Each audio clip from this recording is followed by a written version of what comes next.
சொல்றாங்க இந்த லா ஹவுல வலா கூவத்த இல்லா பில்லாஹ் அப்படிங்கறதனுடைய 9 வகையான சிறப்புகளை சொல்றாங்க. மாஷா அல்லாஹ், அதை கேட்டப்ப பிரமிச்சு போனேன்னா, 1, சொர்க்கத்தின் பொக்கிஷங்களில் ஒரு பொக்கிஷம் இந்த லா ஹவுல வலா கூவத்த இல்லா பில்லாஹ்.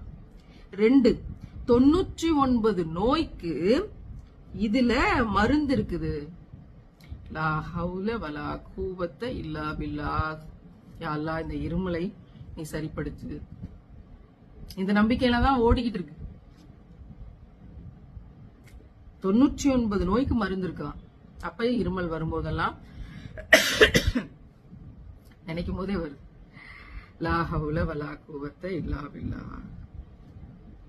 அதுல ரொம்ப லேசான நோய் என்ன அப்படின்னா உடனே சரியாயிரும். லா ஹவுல வலா குவத்த இல்லா பில்லாஹ்.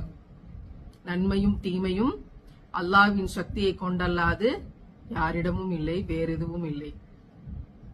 அப்போ இத சொல்லும் போது சரியாகக்கூடிய ஒட்டனை இப்படிங்கிறதுக்குள்ள சரியாகக்கூடிய நோய் எது தெரியுமா? கவலை. நம்ம பிராக்டிஸ் பண்ணி பார்த்தாதான் தெரியுது. நான் பிராக்டிஸ் பண்ணி பார்க்கும்போது கிடைக்கக்கூடிய மன நிம்மதியையும் ஆறுதலையும் என்னால வார்த்தைகளால விளக்கிட முடியும்னு எனக்கு தோணல.